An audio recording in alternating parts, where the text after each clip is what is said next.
Okay, all right, so welcome back.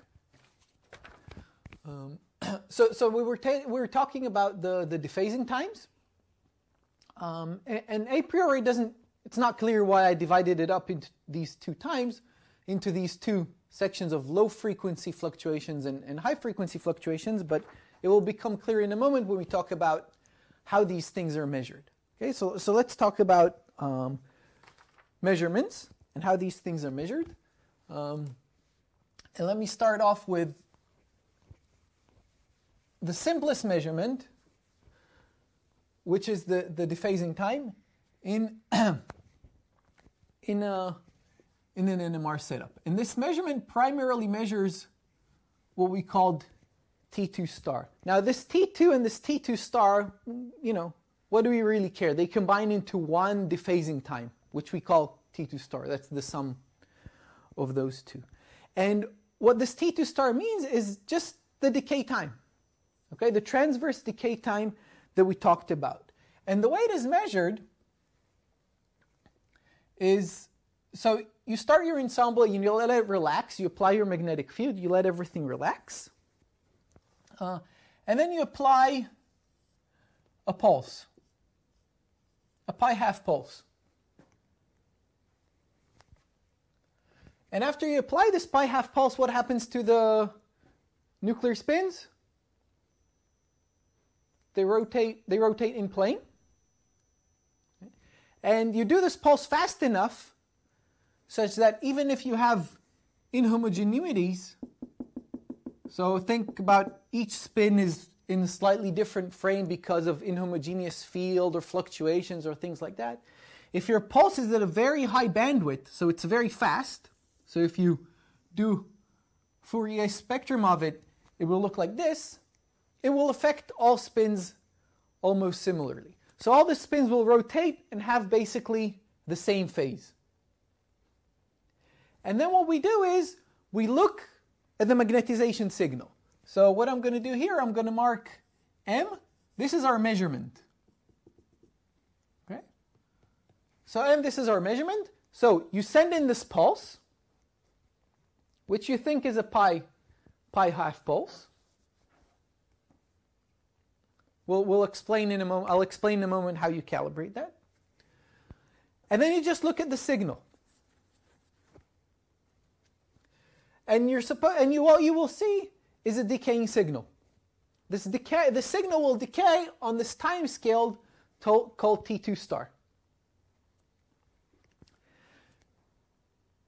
This procedure is not only used to measure this T2 star time, it's also used in order to calibrate the frequency of our spins, or the magnetic field that's being applied, the Larmor frequency.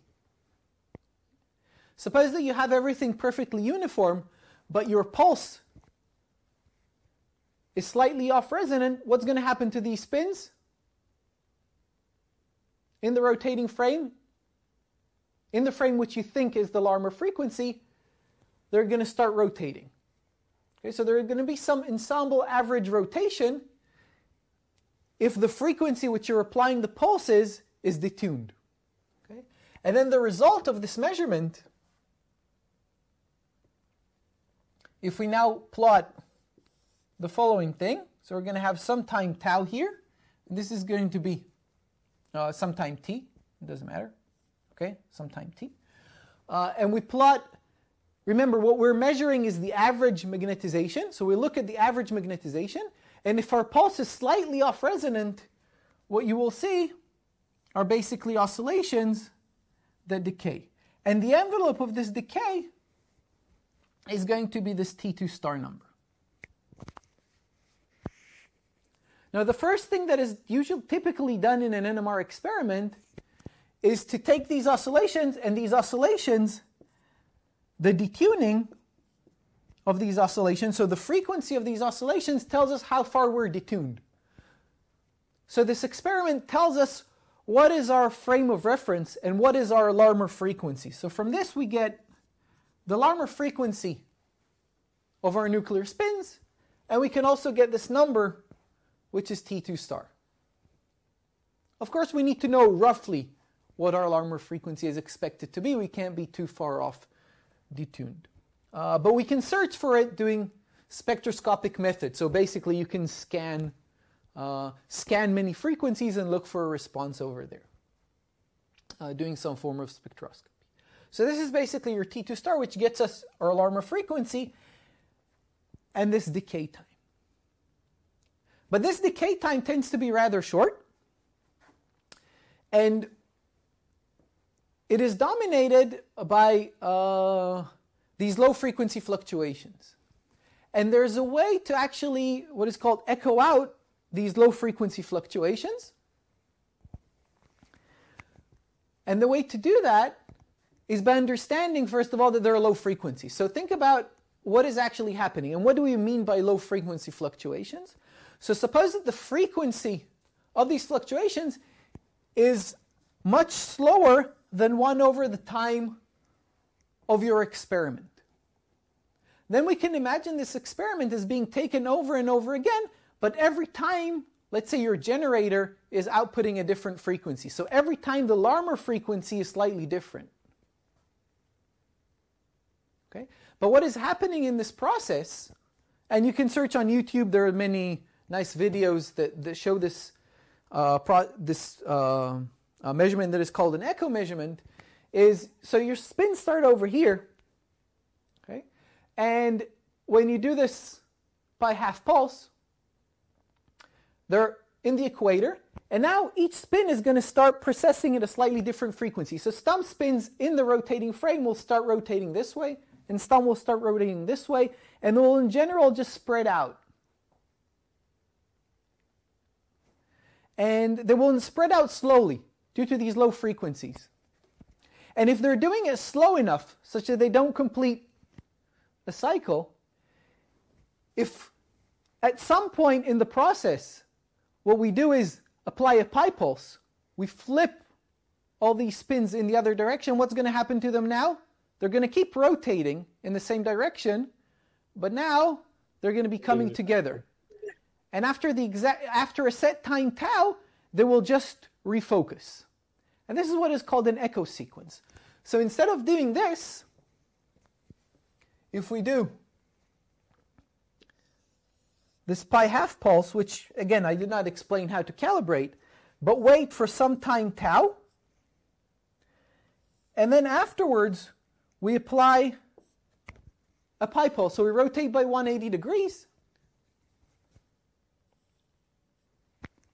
What's going to happen to the magnetization after another time tau is that the spins will refocus. So any spins that got lost, their phase drifted away slowly. So all this has to happen on a slow time. The spins have to drift on a time scale that is slow with respect to tau. They will refocus. If it's fast with respect to tau, they will not refocus.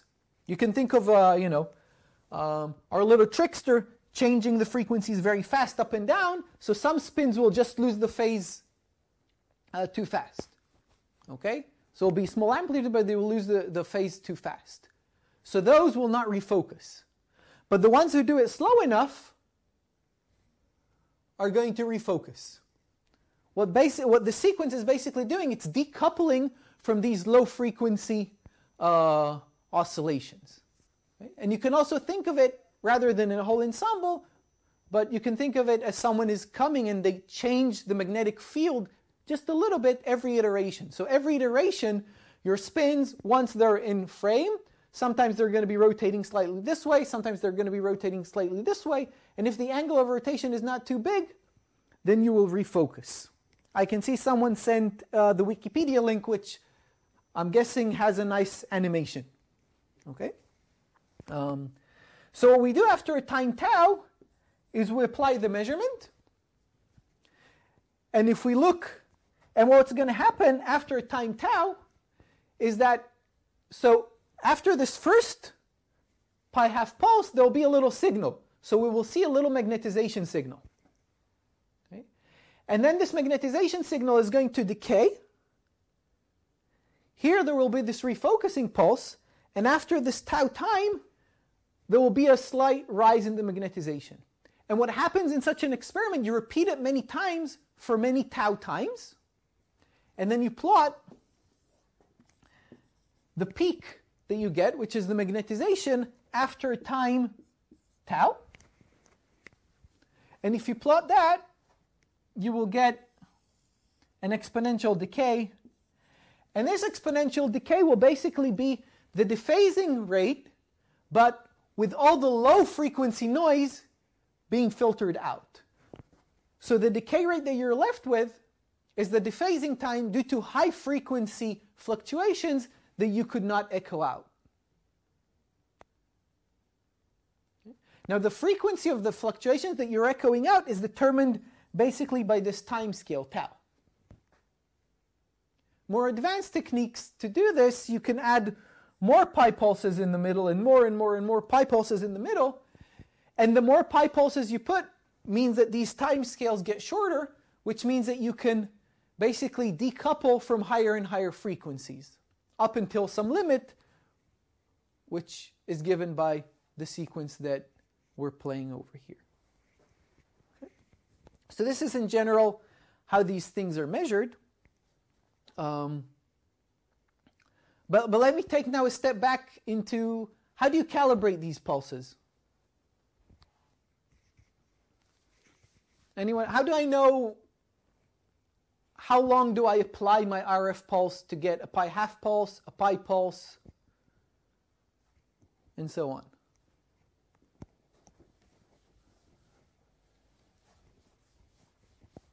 Someone who did NMR and remembers their experiment.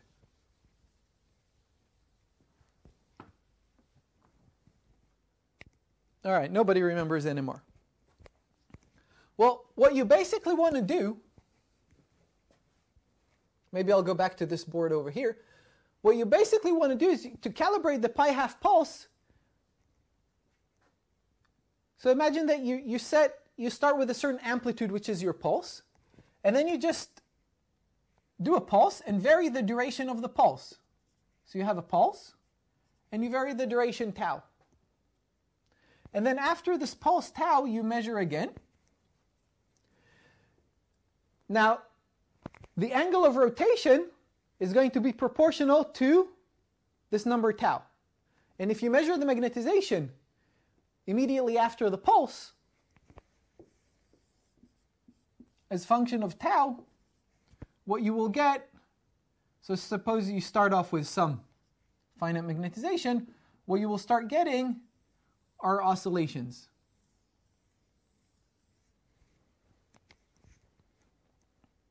And these oscillations are called what? Anyone? Rabi oscillations. These are the Rabi oscillations. Okay? And basically, if you measure this time over here, this could be your pi half time. This will be a pi half. And this time over here, this will be your pi pulse time.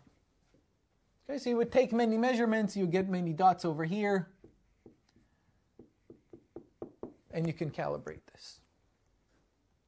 And this is how you calibrate the pulses.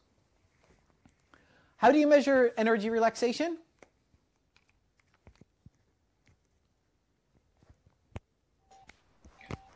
Anyone care to explain?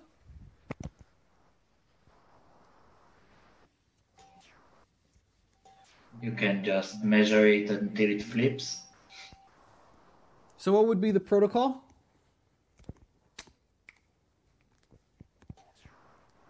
Change the time between measurements. Yeah. Almost. What do you want to do first? What's the first thing you want to do in order to measure the energy relaxation? Remember, your system starts close to the ground state, right? Then what do you want to do? Excite the system. With? So T1. A pi pulse. A pi pulse. All right. So we start off with a pi pulse. What the pi pulse does, it will flip our magnetization. Okay? And now over time, the magnetization will relax. So what we do, we wait some time tau after flipping the magnetization. And after that time tau, we want to measure the magnetization. How do we measure the magnetization? If it's just along the z-axis, we're not going to see any signal. How do we measure the magnetization? Remember the NMR setup that we put. We give a pi half pulse. pulse. We do a pi half, right? Pi half is basically aligning our spins from z to the equator. This way, whatever is in the z direction gets mapped out, and we measure this average magnetization. So we do this pi half pulse. And after that, we measure the signal, which is proportional to the magnetization. And if we plot that, then we will get some energy relaxation going like that. Okay? Decay time of T1 from some initial magnetization to, well, in an NMR experiment, it would really look something like this, because you're going from, this is M0, and this is your initial magnetization.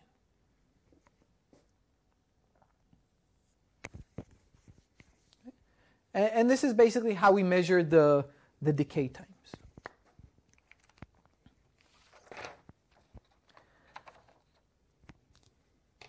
Do we have any questions about this? Is this clear? I have a question. Can I? Yes, please do.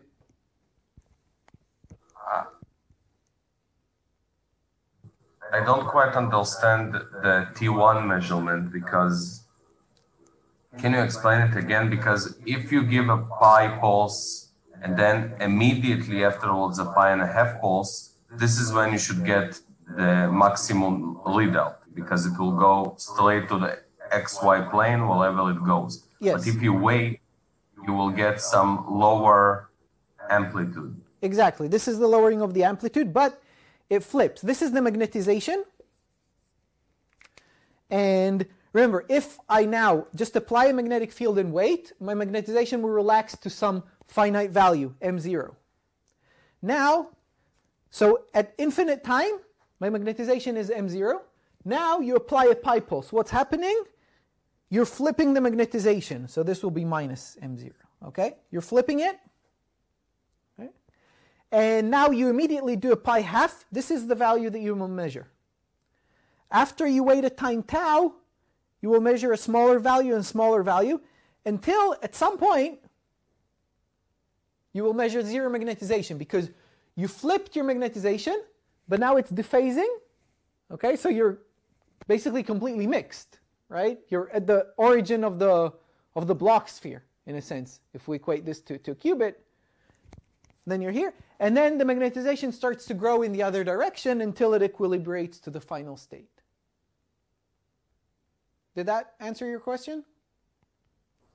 Yes, but I don't quite understand, how do you separate the T1 and the T2 from the T2 star? No. Oh, no. Okay. No. T1, first of all, for NMR systems, I forgot to say this. For NMR systems, T1 is much larger than T2. Okay, and T2 is much larger than T2 star.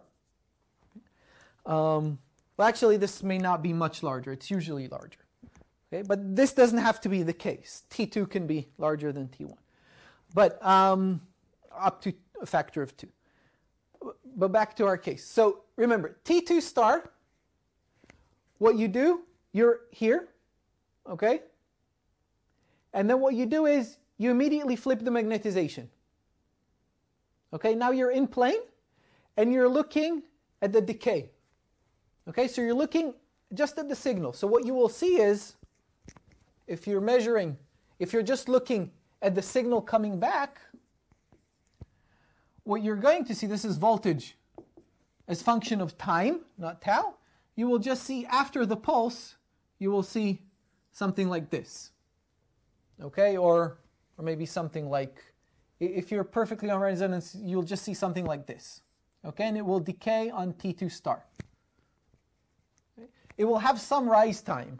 So it will flatten out here, and it will have some rise time over here that you will ignore. But you will look at this and you will see this T2 star. Here you will have like evanescent effects of the pulse. What you're doing in this T1 measurement is you're applying a pi pulse first, but you can ignore that pi pulse first for the moment, and then you wait for a certain time tau, and then you do your pi half pulse. Okay? So suppose that I'm looking at this after the pi pulse. Remember, you're looking at you have a rotation and you're picking up the signal from the rotation in the xy plane. So there's some phase you're looking at. Okay? And after the pi pulse, basically, if you immediately look after the pi pulse, you will see a signal that goes like this. And then you will take this value and say, this is my magnetization. Okay? This is at this point over here. Then you do a pi pulse and you wait for a longer tau, you will see something like this. And you take this. And repeat this over and over again until it flips and finally reaches this value. And this T1 measurement is composed of points which you've collected along these amplitudes of magnetization. Is that what you were asking? Sort of, but it seems like you constructed the same graph from the same measurement, and it's different things. First, to measure the T1, you first flip with the pi, and then a pi half. Yep. But when the T2 star, you first flip with a pi half, and then a pi, right? It's the other way around. No. In T2 star, all you're doing is you're saying, I want to measure this decay time. Note that here the x-axis is t. You're just looking at the decay of the magnetization. Here the x-axis is tau. It is the time difference between these two pulses. And after this pulse, I'm just measuring the magnetization.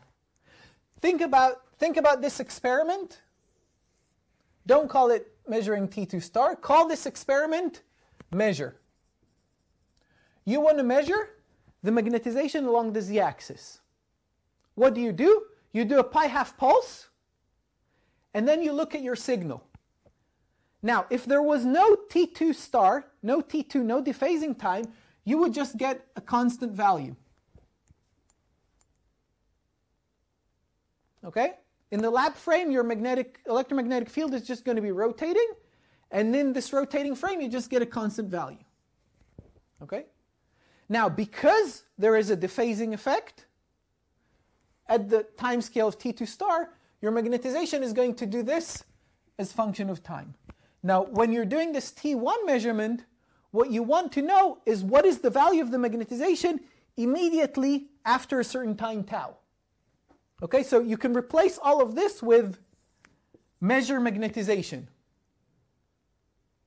All the pi half pulse is doing is saying, I want to measure the magnetization.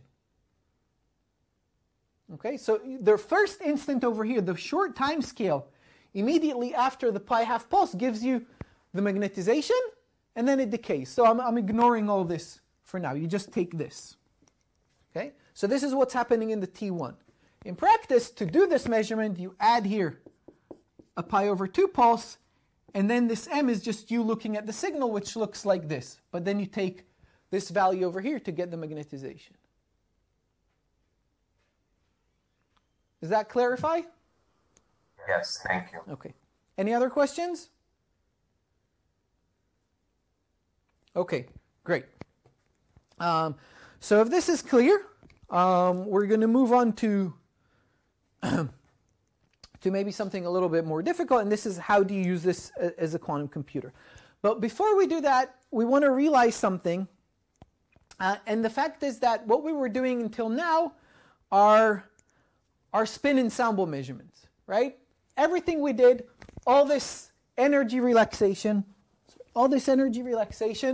and dephasing and everything, you could imagine a classical ensemble of magnetic moments, and everything we did would apply. So this was completely classical, and it applies to a large ensemble of classical magnetic moments, classical spins. Now, what would happen if we had one spin, one classical spin? What dynamics would we observe in the system?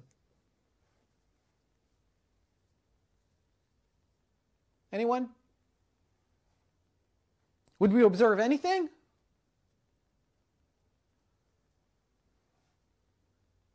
Take a guess. You would have a T1 because it will relax even if it's one spin.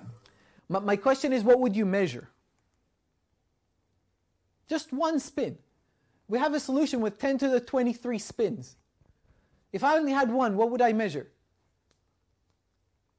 Realistically.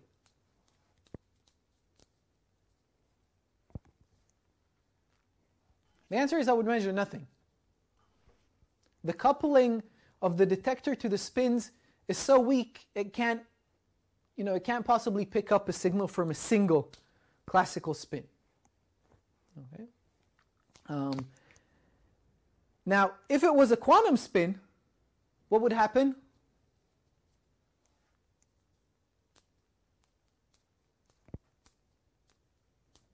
Would it be different, the same?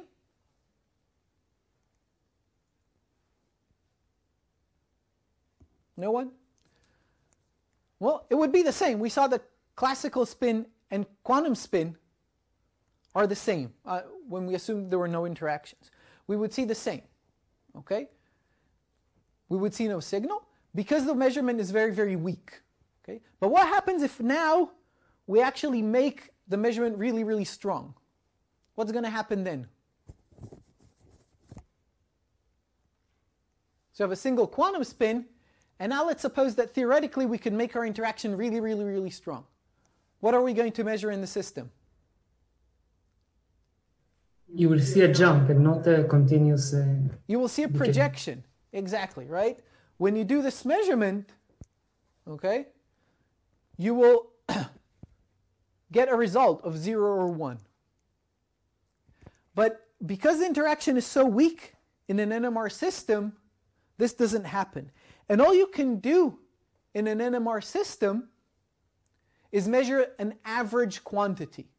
Okay, there are no projective measurements. So when you talk about quantum information, qubits, algorithms, you always assume that you have some projective measurement. That you get a 0 or a 1 out of your qubit. In an NMR system, you do not get a 0 or a 1. All you're doing is you're looking at an ensemble of spins and you're measuring the average. It is the exact equivalent of taking an ensemble of qubits and doing many projective measurements on each qubit and then averaging those. It's exactly equivalent to that. Okay?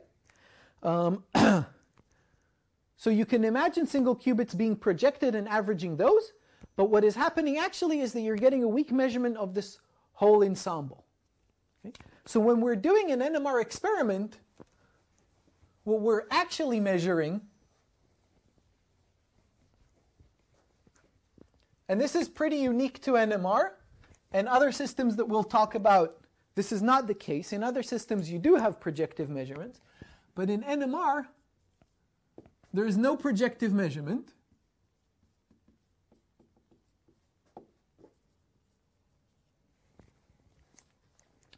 And your signal, just like we saw in the calculations, your signal is simply the magnetization. It means that it's proportional to the trace over rho. This is your density matrix, sum over all of your spins. You may have different types of spins in your system.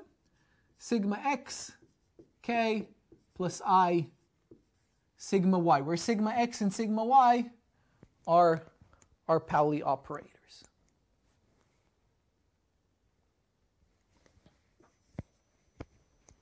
So this is what we're actually measuring in an NMR system. And it adds a certain complication because we're not doing a projective measurement. You can't get a 0 or a 1 out of your qubit.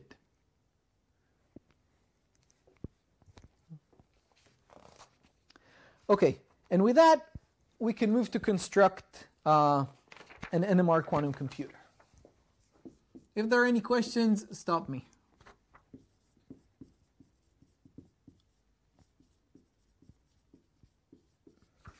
Now, a good reference and a very nice paper to read by David Corey. This is a paper from 1997. It's published in the Proceedings of the National Academy of Science. volume 94, page 1634, 9097. Open up this paper. It's a very nice paper that explains how an NMR quantum computer works. And everything that I'm going to explain now is elaborated in there. Okay, so please go read. But from a technological standpoint, the NMR quantum computer has some good things to it. And the good things about the NMR quantum computer is the control. It has very nice, easy control, as you saw. You just take the solution, you put it there, and you can apply pulses, and as you will see, you will get very good control for single qubit and 2-qubit operations that we will see soon. The bad thing about an NMR quantum computer, as you noticed, is the readout. Well, an even worse thing is the scalability. You will see that it does not scale. You can't really make a big quantum computer out of an NMR system. But if I ignore the scalability, the bad thing with respect to other systems is the readout. And since we have the good and the bad, what are we missing? Anyone? The ugly. The ugly, all right. Someone who's not too young. Okay. All right, the ugly. The ugly thing, as you will see, is the initialization.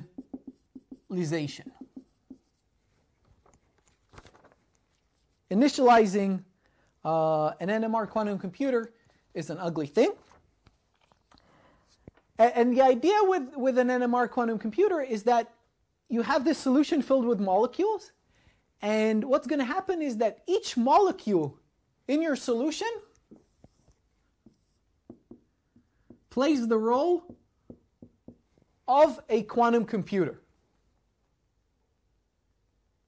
Okay? So we're not going to have interactions between molecules, but each molecule will have a quantum computer. So if you just have a molecule with one atom, that is going to be 1 qubit. If you have a molecule with several atoms, you can pick and select 2 or 3 of those atoms, utilize the nuclear spin of those atoms, and those will be your qubits. Okay, so each molecule, I'll explain that in detail in just a moment, but each molecule is a quantum computer. And the signal from all these loads of quantum computers gets added up into the average signal that we're actually measuring. Okay, so this is what you want to picture in your head. And what I'm going to do right now is I'm going to write basically the general architecture for this, just to be a guide, and then I'll describe this in a bit more detail. And again, stop me if you have questions. Okay, so in general, our qubits in this architecture, these are the nuclear spins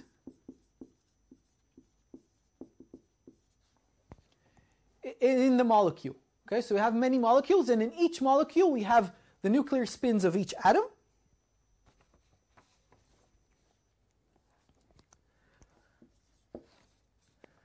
The gates in this architecture, they're going to be applied using RF pulses, just like we saw before, the same manipulations we did for measuring T1 and T2, so pi half, pi pulse, so on and so on. The initialization,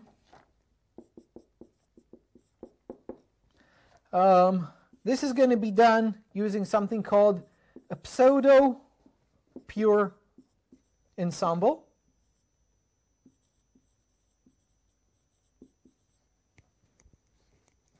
Remember, this is the ugly part. For our measurement, as we saw, this is basically the average magnetization. So we don't have a projective measurement, we have an average magnetization. And coherence times are typically between tens of milliseconds up to seconds.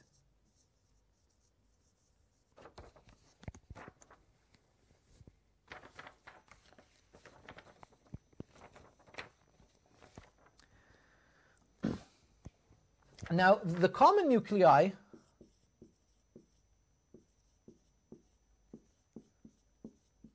that are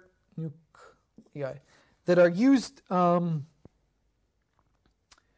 NMR experiments are hydrogen, carbon, and fluorine. And typically NMR is operated at 11.7 Tesla. This is a standard number. And at 11.7 Tesla, the energy splitting, the Larmor frequency that you get for these nuclei are around 500 megahertz. For the hydrogen, 126 megahertz. For the carbon and for the fluor, it's 470 megahertz. So those are typical numbers at this field, okay, which is a rather large field.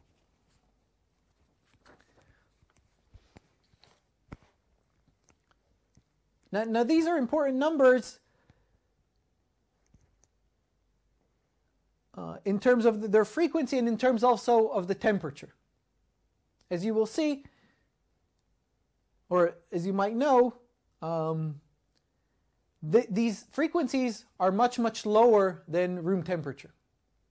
Okay, 1 Kelvin, does anyone know what 1 Kelvin corresponds to, roughly? kBT equals h bar omega. 1 Kelvin corresponds to about 20 gigahertz. Okay, so we're far below 1 Kelvin, but we were operating this at room temperature. And what you will see is that when you have an ensemble of these spins, and when you have an ensemble of two-level systems basically, with some energy difference, then you will get a Boltzmann distribution. I'll write it explicitly. And this is why the initialization is going to be so ugly, because we're going to be using these basically pseudo-random, pseudo-pure ensembles. If we were at, temperatures far below around 1 millikelvin, then if you let the system relax, you will get a pretty pure state, relatively pure state. But because this is operated at room temperature, then your state is not very pure. Okay, and then we need to play some tricks. So we're going to see that in just a moment. Okay? But before we do that, we're going to talk about the molecules and the couplings. Okay, so like we said, each molecule plays the role of a quantum computer, and so selecting a molecule is important. Basically, finding the right molecule is finding your quantum computer. Okay? So here are example molecules that were used to show quantum computation. And if these are the molecules that we used to show the first algorithms, these things were done at around 97, 98, shortly after the David Corey paper. There was a few years of flurry of showing these minimal algorithms with these small quantum computers, and basically the Deutsch algorithm that we saw, and also the Grover algorithm. I will change pen.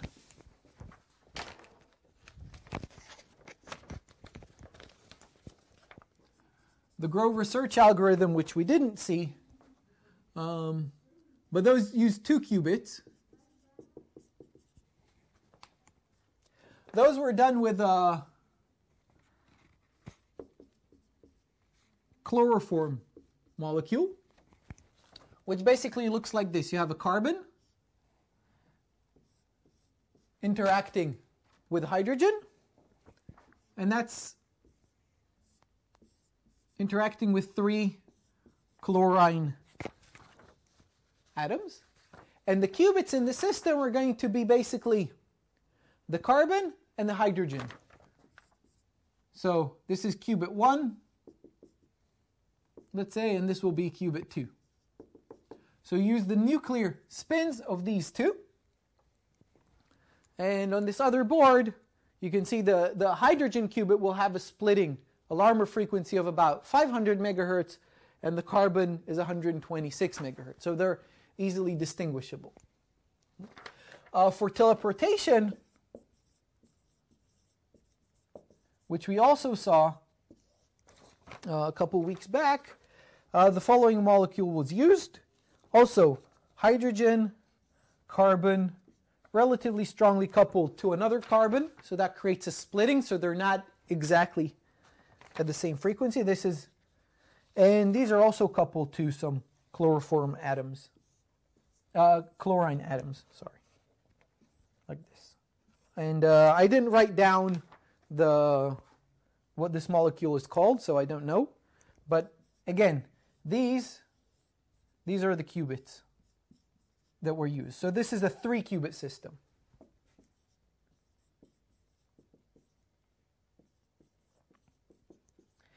And if you remember the teleportation protocol, okay, it required 3 qubits. 2 qubits to be in a Bell pair, and then 2 are sitting with Alice, and 1 is sitting with Bob. So a system of 3 qubits can do this experiment.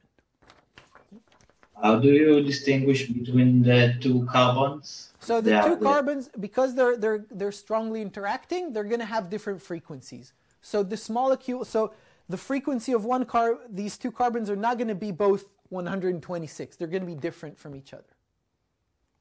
Okay.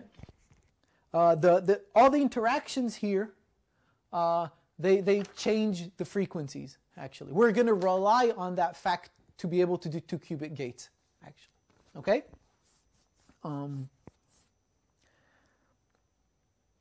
Yeah. So let's talk about the gates. How we actually apply gates to the system.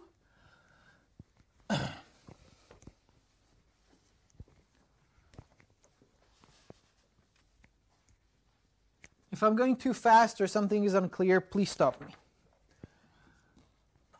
And this pen is also dead. Maybe this.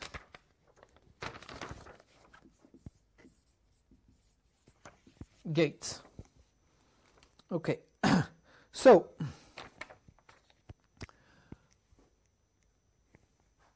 what does the Hamiltonian for an actual molecule look like? If our spin is not interacting, so let me write what.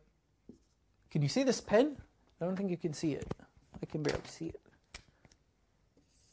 Okay, good. Okay. Okay, so what does the Hamiltonian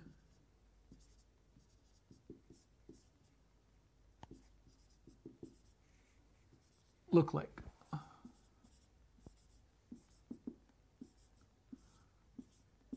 For a molecule. Okay, so far we talked about what the Hamiltonian for a single spin looks like. Okay, so for a single spin,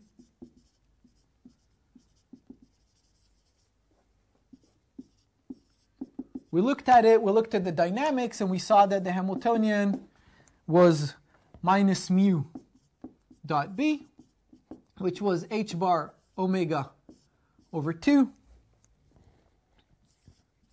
sigma z. This was for our single spin. Now a molecule, in addition to the energy of each nuclear moment, there's going to be interactions between the spins inside the molecule. And these interactions are going to cause the frequencies to shift, and they're going to be causing splittings. Okay? Now the interactions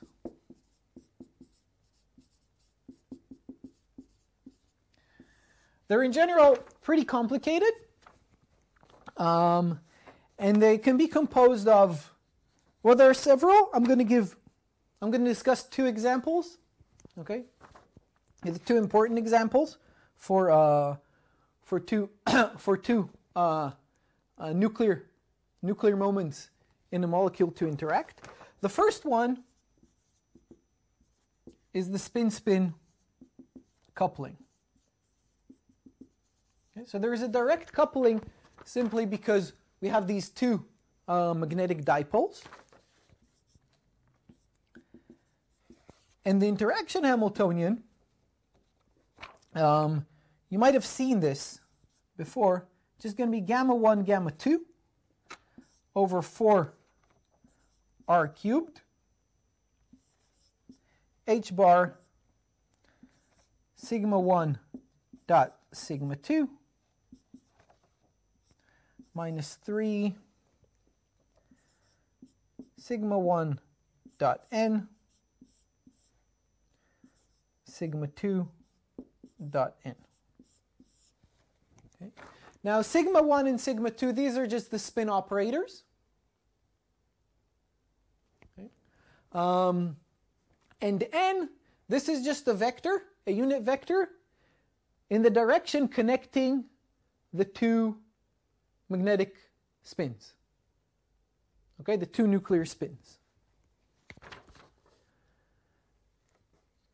So I'm showing you this because I'm sure a relatively large subset of you have seen this in a different course.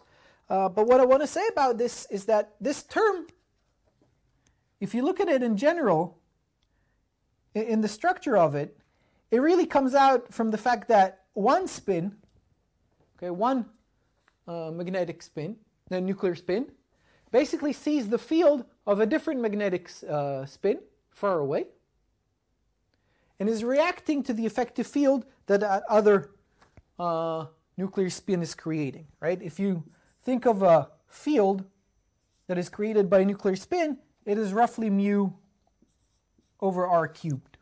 Now this decays very fast, and at distances r, which is, a few angstroms, maybe 3 angstroms or things like that, these are the sizes of molecules, maybe even bigger than that, then these fields are going to be small.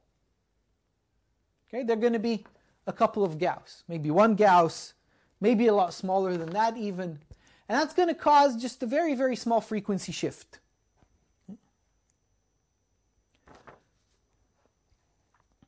And what's going to happen is that all this is going to contribute, this is basically going to average away.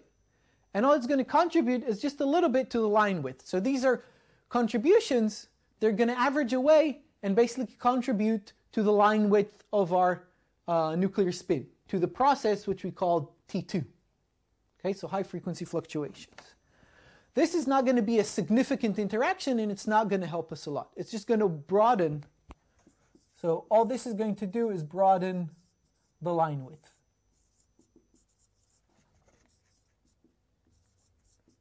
Which is directly proportional, of course, to T2.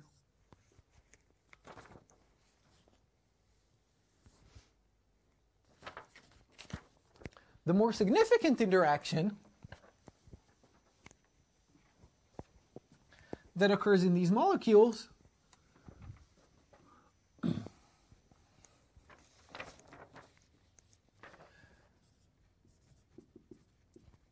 is the spin electron spin coupling. In the literature, it is usually referred to as J coupling.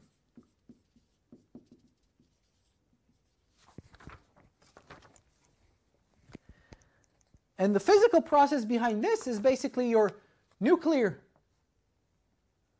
spin is interacting with the electron in its orbit, and then the electron spin is interacting with the other nuclear spin. And this gives rise to a much larger interaction. And this can be modeled with the following Hamiltonian. So call this J interaction Hamiltonian. H bar J over 4 sigma 1 dot sigma 2. So you're basically getting an effective spin-spin interaction, which is very strong.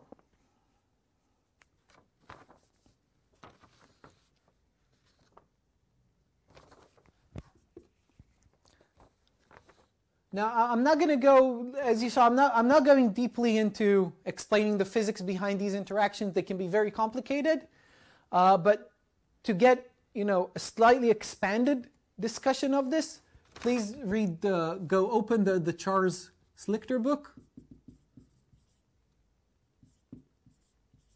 on NMR. Okay. Introduction to Nuclear Magnetic Resonance, and it has a slightly expanded discussion of these interactions. But for our discussion, this is the interaction that we're looking for. Okay, this is the form of the most dominant interaction between two nuclear we're out of time.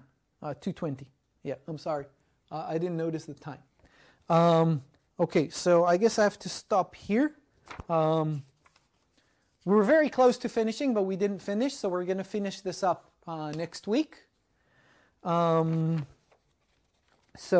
if are there any questions? Sorry, I took from your break time for the next lesson. Are there any questions before we close? We'll continue next week. Can you repeat where this interaction is coming from? This interaction here, yeah. So you have your nuclear magnetic spin, your nuclear spin, and it's interacting with the orbital electrons. You have a molecule, right? And in the molecule you have electrons in these orbitals. Yeah. So think about an atom here and an atom here, and you have an orbital. And the nuclear spin here is interacting with this electron that's in this orbital. And this electron in turn is interacting with the other nuclear spin on this outer atom. And this is far stronger than the direct interactions, which fall off as r cubed. Okay, thanks. Okay, that's basically what's happening. Any other questions about this? Okay, so we'll continue next week. I promise you we'll finish NMR next week. All right.